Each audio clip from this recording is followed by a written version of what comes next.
Well, the fourth book, unfortunately, is still in review at OUP. So whoever the reviewer is doing a very thorough job because they've been at it for almost 2 months. And so, you know, this is the way they do business. They're very thorough and very demanding. So I'm waiting for the go-ahead, and we'll see whether the reviewer feels that there must be more changes made or whether the book is going to stand as is. I'm happy with it the way it is. And Eveline, my French translator, says it's the best one yet. She says she's changed her technique a huge amount simply by reading it and translating it. Okay, so she has the manuscript then. Oh yeah, she's busy translating it for Edition de la Tours. That's our project for next spring. Whether it comes out in English or not by next spring, we'll have the French version ready for the next music salon in Paris in May. Kemal, of course, is not my student. I'm his student, but of course I'm learning from him, so his playing is somehow shows us the goal of where we're going in terms of colorful playing, masterful playing that fully exploits. Tell us about how your study's going with him.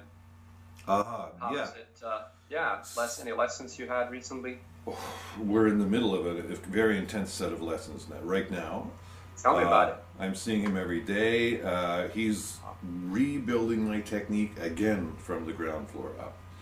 So, you know, my books are full of a lot of exercises which bring a certain sophistication to the playing, and if you don't have grade 1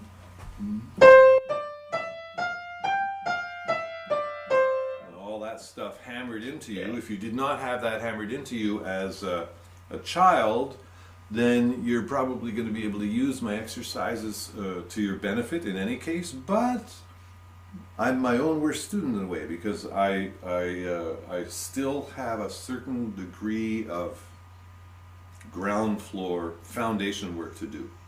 This is largely to do with rhythmic pulse. It's largely to do with physical organization. So he's actually showing me where all the stuff I write about I don't really do to the extent that you need to do it.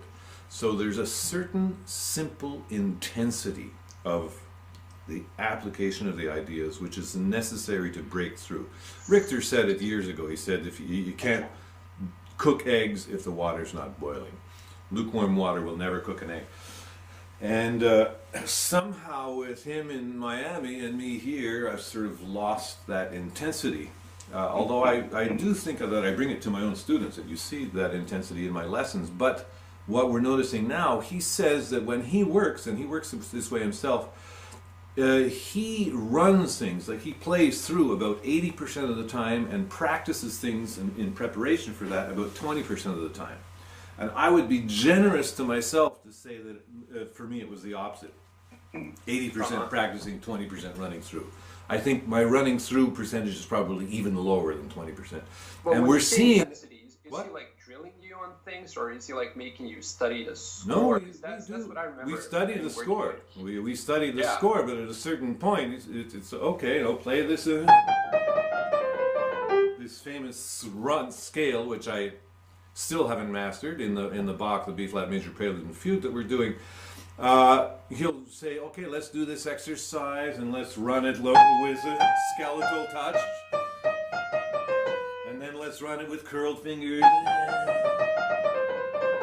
and then he has me run it. He says, run it, okay, but I'm not used to running it already. Let's practice this more, and when you run it you will mostly screw it up. And he says, okay, now try again. And okay, and I'll try it again, and you screw it up, but something gets a little better, and something gets a little better. So you're forcing your unconscious to take the practice materials and put them into performance situation. So this is a big change for me. I had forgotten that he made me do this when we were working together in the 90s, when we both still lived in Novi Sad. So this is, of course, shifting. It's also going to shift my own teaching, because I've seen that I leave my students in many of my lessons. I leave them sort of with a beautiful new experience, but not yet totally integrated. And I rely on them to, okay, you'll integrate it over time. But I'm beginning to see that I should push people a little bit more to integrate it on the spot, because it's a very crucial part of the learning process. So that's quite a major shift in terms of our own work. Curling the fingers. I mean, I've spoken hugely about how if you do a whole finger flexion, that grows the hand's arch more mightily, and if you do a curling of the finger, then it actually drops that arch and makes it less, it makes it unhealthy. It gives it strain. And one of the things we're doing is that that run with ultra curled fingers. He's actually said, Bach said, place all 5 fingertips on the keys in a straight line. So of course, if I did this, if I put it even on the key slip like that, then now they're really play, and now keep that hand shape and play. So this is forcing the fingers to curl, but each one to its own degree. It's making the thumb equal to the fingers. It seems to be jamming everything, but in that very, very constrained position, things start to actually work. So we're approaching this little Bach prelude from many, many different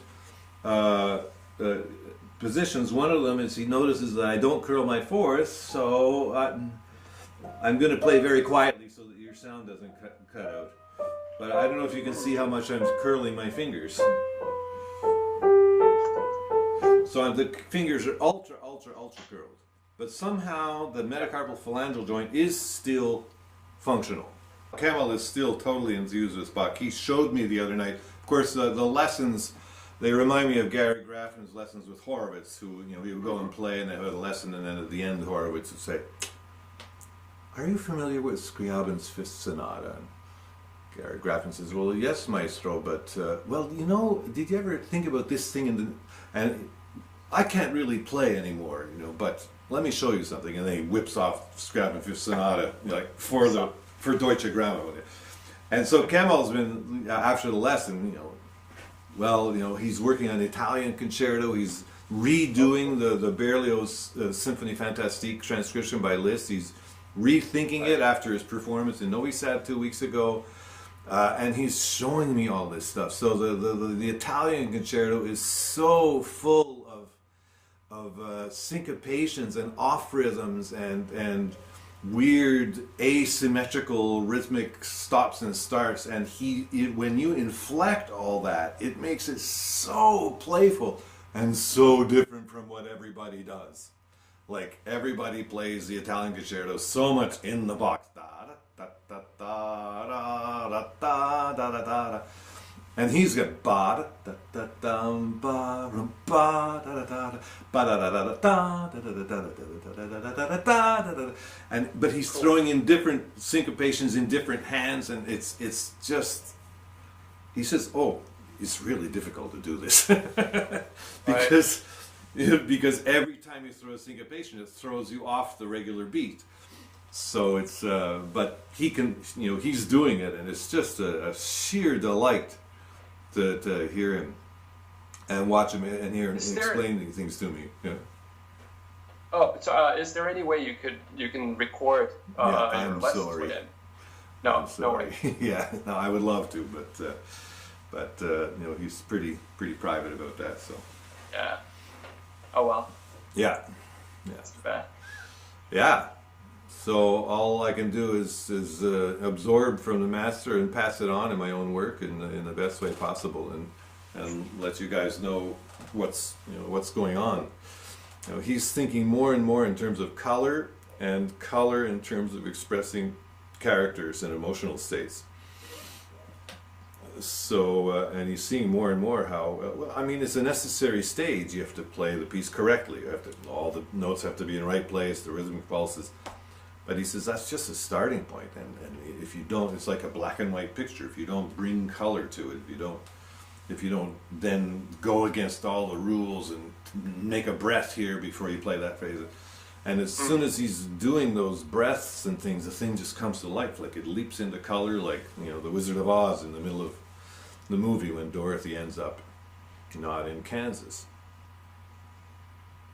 So, lots of interesting stuff going on. And this idea of walking, he shows me something that looks like arm weight, but it's more and more clear that it's not arm weight. It's just if you, oh sorry, your sound's going to cut out again. It's okay for now. Yeah. Okay, so I'll only do 2 notes. So you see, it's like a laser beam intensity sound.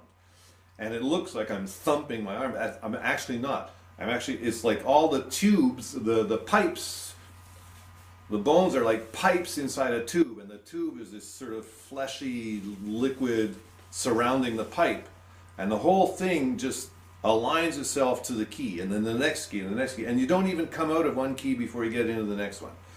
And when he says walking, I didn't really understand it at first, but then when you think about it, that's exactly how we walk, because now my skeleton is totally aligned to the ground, and it's not straining to do so. So in our work together, I'm seeing how extreme an experience that is in the piano equivalent.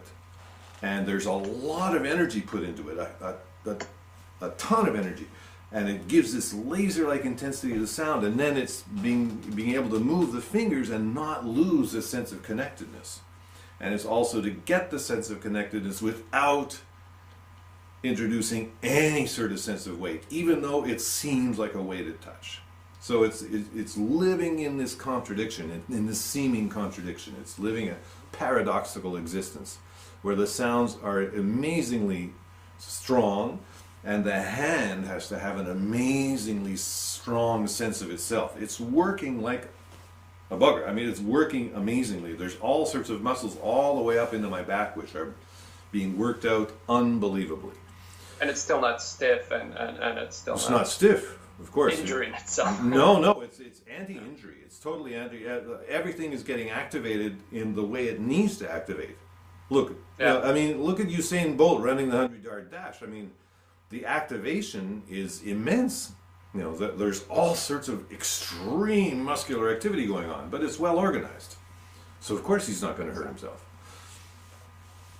I think that's the main issue with a lot of people, like how to get that sound without actually tensing up and eventually injuring. It's difficult. It's difficult. Kemal told me that a number of his students got tendinitis. Yeah, I know. Because I've seen plenty of them actually. Have we spoken about this before? I forget whether we spoke about this before. Again? Have we spoken about this before in the podcast? Anyway, anyway, it's worth repeating because they see him making this great sound. He says, "Make this sound," and they try to do it. And because they're pretty good pianists, they succeed more or less, but they don't realize all the implications. And when you're dealing with that level of energy, it's like it's explosive energy non-stop. And if you're just a little off when you're working at that high levels of energy, then something can get pulled, something can get strained. So the higher levels of energy you're working at, the more exact the touches need to be. And like his hearing is razor sharp, so his ear demands that exactitude. And he knows that he won't get the sound unless the exactitude of touches is to the nth degree. But his students are trying to imitate them, and they're not clued into this extreme exactitude, both of sound and touch, to get the sound. And then, so they're hurting themselves from time to time. That's true. So it reminds me of that thing that was it Neuhaus that said, like, hear the tone first, and then think about it, and then lastly play it, right? Mm-hmm. Is that how you put it? Well, it's all in the conception, but you need to. We're doing all sorts of exercises to just get my reflexes going, like all sorts of weird, simple little exercises, like 2 3 2 3 2 3 2 3 2 3 2 3. But with exact tone. The first tone stronger, and the second one a little lighter. And and then when he has me do on these stupid little lectures, you should do this with any two fingers, going in either direction, and absolutely even. Like, you just listen. Your articulation is already off. Oh, you already missed that one note. You should be able to do octaves of this with no slight blemish on patti, patti, patti, patti, patti, patti, patti, patti. And of course, then you realize it's mind. It's the mind that needs training, not the fingers. Yeah, and he's demanding like absolute perfection. Yeah. But it's needed. Of course, it's the only way to train your mind. That's what virtuosity is all about. Virtuosity comes from the word virtue, which it means that there's no blemish. There's no blemish. But like the significance of that, the implications of that are profound, and we all fall short.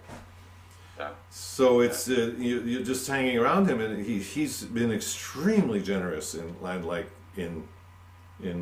working with. I consider myself a klutz of a pianist beside him, and he's really been extraordinarily generous in zeroing in on what's holding me back. So it's amazingly rich time, amazing rich time. We joke about it because I'm saying in Kosta Manojlović music school I'll do it on they all play like this, all the little kids but I'm seeing that for the first couple of years it grounds them, it's good, and it's only about year 3 that that touch starts getting in the way of the musicianship. And of course I'm watching my daughter's her school little mini recital where they all get up and play their thing, and she's in the upper grades, so I'm seeing all the lower grades, and from year 3 on, then that touch really starts to get in the way of really a musical interpretation. And do the teachers then change the touch? No, they just keep teaching them to do it like that, and the music really suffers. But I was saying to Kemal, maybe it looks like I don't need doctoral studies so much as first year. So he's saying, well, maybe you should go to Kosta Manojlović then and enroll there in first year instead of enrolling in the Art Academy of Novi Sad in doctoral studies. Hey, wouldn't that be something? Yeah. So for my doctoral thesis, we're already talking about. I'm going to do the thesis on the Rachmaninoff sonata, first sonata, and the relationship to Goethe's Faust, and of course this book, Sergei Bertenson, the biography of Rachmaninoff, is going to be a prime source material, but we're looking for other source materials. So we're busy crafting a letter to send to the Russian archives in St. Petersburg and Moscow, and people in the States who have connections to Senar, for instance, the Rachmaninoff's home in Switzerland, where there's a huge archive that's just now being cataloged. And we want to find out more about the documented evidence for the relationship between Goethe's Faust and the sonata, and also any analyses of the sonata that have already been done, because I've done a very thorough analysis, which you can see if you YouTube, you just search Alan Fraser Rachmaninoff Goethe Faust, then you'll come up with this lecture I did in Minneapolis 3 years ago. And so we now want to turn that lecture into a doctoral thesis, so there's got to be a lot more academic background and research done to fill in the academic gaps. So I'm very excited about that, because I'm excited at the possibility to discover even more about this, to my mind, unacknowledged masterpiece of Rachmaninoff, and to make it more accessible to the public. Yeah. Are you reading Faust again? Are you? I haven't started that yet. I will, but I'm not there yet. We're still in this preparatory stage. Yeah. Yeah, I picked it up like a week ago, I think, or like I wanted to read it again, just out of the blue. Yeah, no, it's an amazing work. It's a rollicking, entertaining work, which completely surprised me. I thought it was going to be like Dr. Faustus of Thomas Mann, which is one of the most thickest, unreadable novels ever created. But Goethe's Faust, it's a hoot. Lots of fun. Cool. Did we ever tell people about the brochure? We have not. Yeah, look at this. Yeah. So, this is our latest publicity effort. It's a brochure which basically presents the Institute, which presents my work, which presents certain quotes from people who've worked with me in terms of performance injury, in terms of other instrumentalists and singers, and of course in terms of work at the piano. It also highlights pianotechnique.org, and it gives a list of my upcoming and present publications. So if any of you would like a few of these brochures to distribute amongst your friends and colleagues, and we're very, very happy to send them out. Just drop us a line. What email address should they use? They can at info@pianotechnique.org, or they can chat to me on the website, and that's right. I'll receive it immediately. So yeah. So and if for nothing else, you can order the so that you have my smiling puss in your house. Anyway, we're happy with the brochure, and we're distributing it to all and sundry who are interested in what we're doing here. So that's the doctorate. That's my doctoral thesis, my work with Kemal. My upcoming institutes. We've established a few more European institutes. The first one is in 2 weeks. No, 10 days. 10 days. I'm traveling to Hamm, Germany. No, it's not 10 days. Is it 10 days? Yeah, 10 days. I'm traveling to Hamm, Germany for 3 days of work at Mirka Mauck's studio.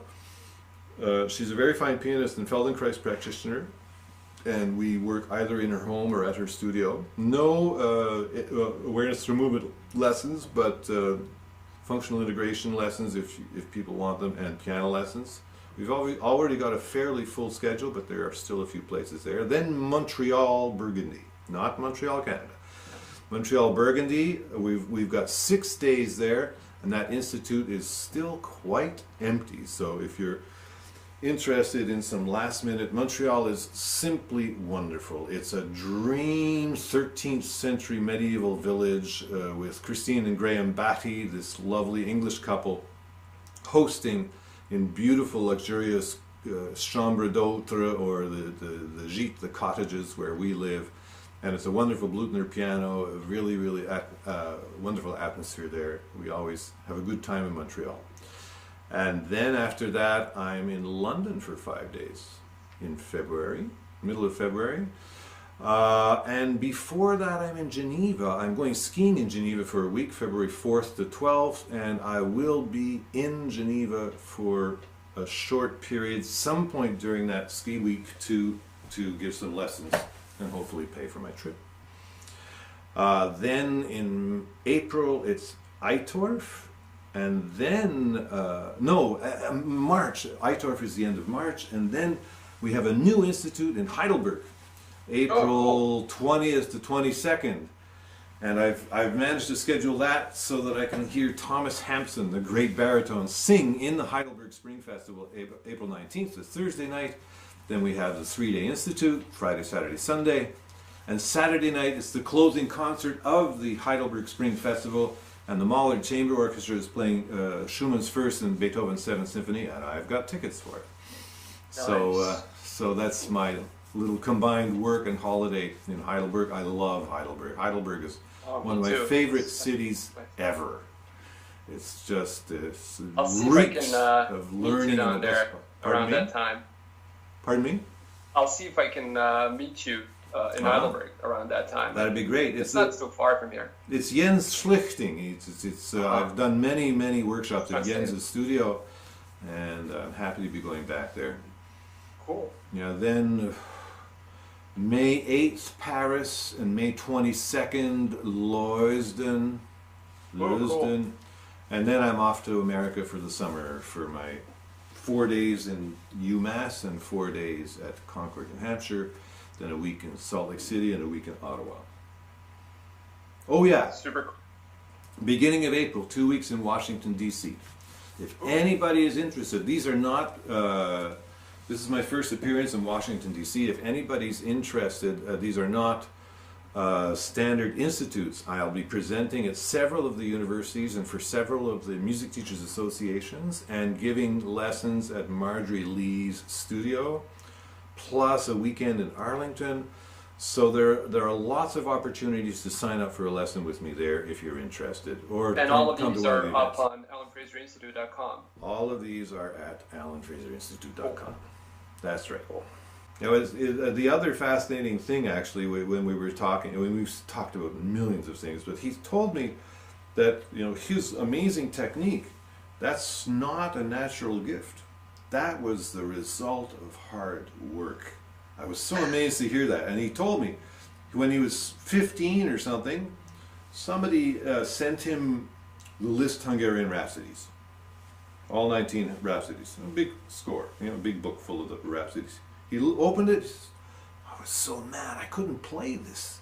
I mean, I could not play this stuff. And that made me extremely angry. And he went to his aunt's and he took this big pile of Czerny, Kramer, Kuhnau, all the technical exercises, and he put it here on the piano. He took the first one and opened it, and when he could play the exercise, he went on to the next one.